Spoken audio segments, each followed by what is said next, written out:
श्री गणेशाय नमः. श्री स्वामी समर्थ. श्री राम जय राम जय जय राम. मंडळी, आज आपण दुसरा सर्ग वाचणार आहोत. या सर्गामध्ये रामायण काव्याचा उपक्रम तमसा नदीवर क्रौंचवधामुळे संतप्त झालेल्या वाल्मिकींच्या शोकाचे श्लोकात प्रकटन आणि ब्रह्मदेवांचा त्यांना रामचरित्रमय काव्य निर्मितीचा आदेश, ही कथा वाचणार आहोत. चला सुरू करूया आजचा सर्ग दुसरा.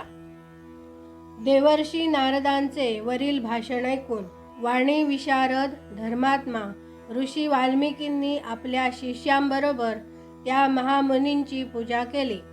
वाल्मिकींकडून यथायोग्य सन्मान झाल्यावर देवर्षी नारदांनी ज्यासाठी त्यांची आज्ञा मागितली व त्यांच्याकडून परवानगी मिळाल्यावर ते आकाशमार्गे निघून गेले. ते देवलोकात गेल्यानंतर थोड्याच वेळात गंगेपासून जवळच असलेल्या तमसा नदीच्या काठावर वाल्मिकी गेले.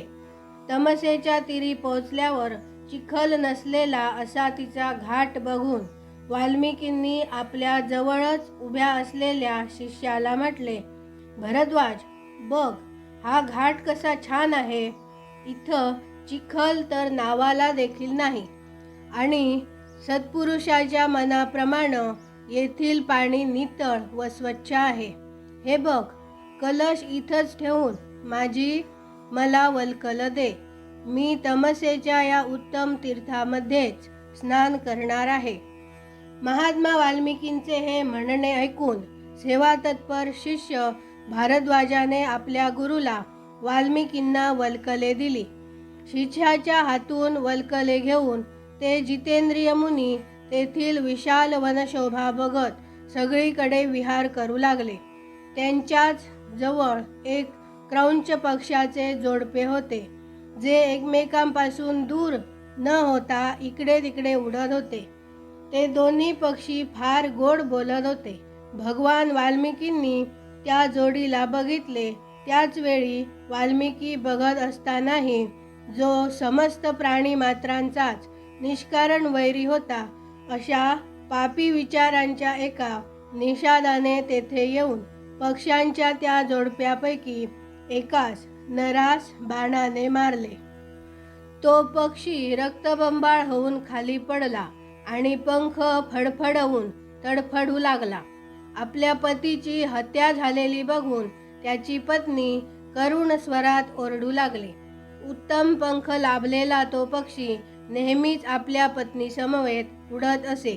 त्याच्या डोक्याचा रंग तांब्यासारखा लाल होता आणि तो कामभावनेने वेडापिसा झालेला होता.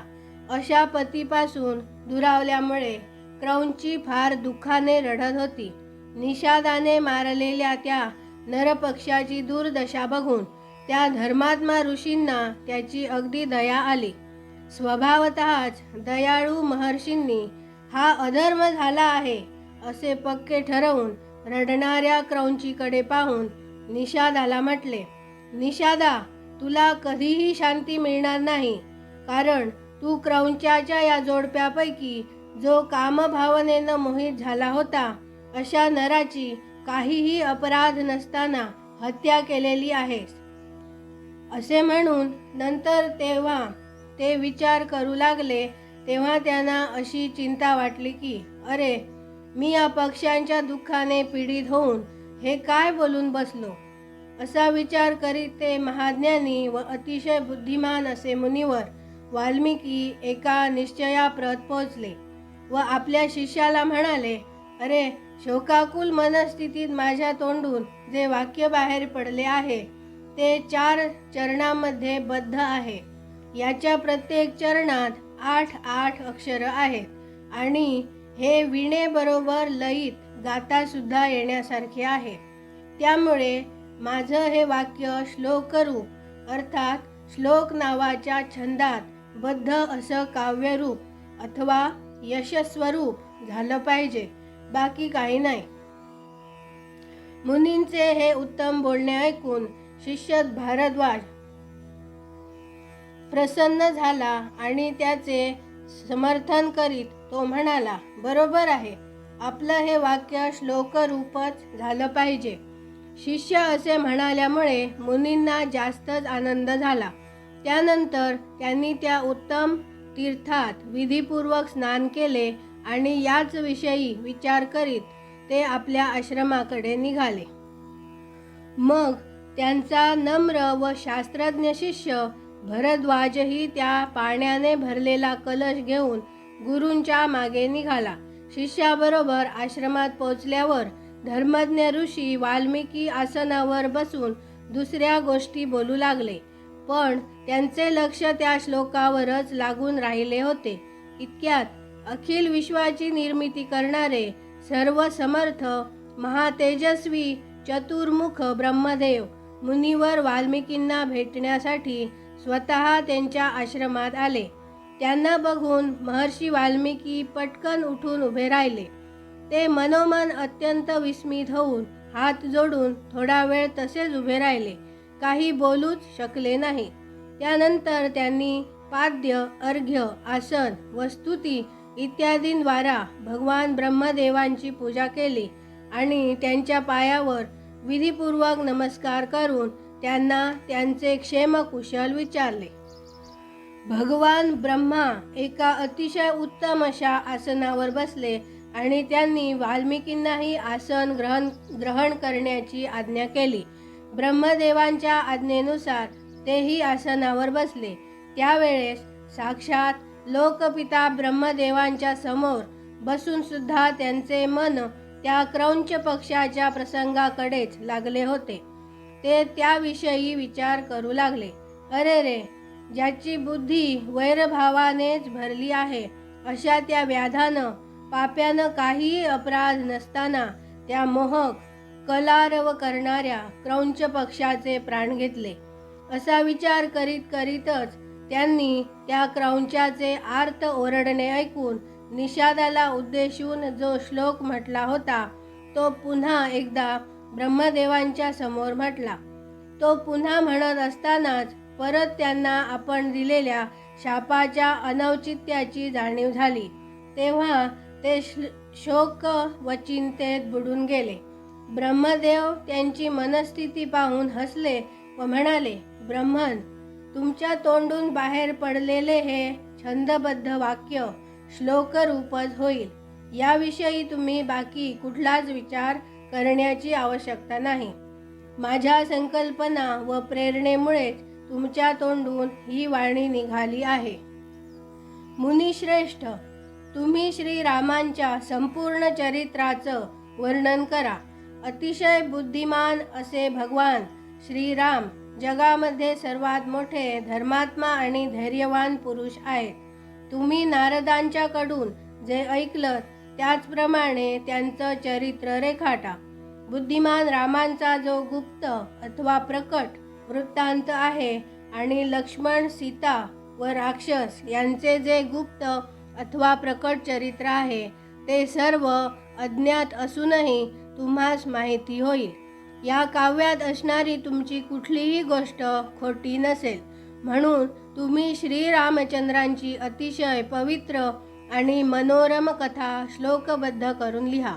या पृथ्वी तलावर जोवर नदी आणि पर्वतांची सत्ता असेल तोवर जगात रामायणाचा प्रचार होत राहील. जोवर तुम्ही रचलेल्या श्रीरामकथेचा लोकात प्रचार होत असेल तोवर तुम्ही तुमच्या इच्छेनुसार वर खाली किंवा माझ्या लोकात निवास कराल. असे म्हणून भगवान ब्रह्मदेव तेथेच अंतर्धान पावले. त्यांच्या तेथेच अंतर्धान होण्याने वाल्मिकी त्यांच्या शिष्याबरोबरच अतिशय आश्चर्यचकित झाले.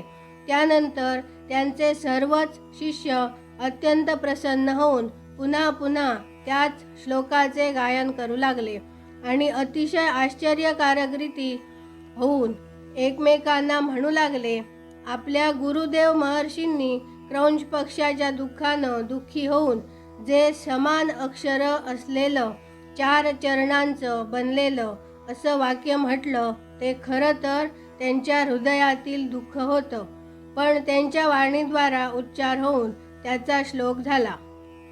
इकडे शुद्ध अंतःकरणाच्या महर्षी वाल्मिकींच्या मनात विचार आला की अशाच श्लोकांचे संपूर्ण रामायण काव्याची रचना करावी.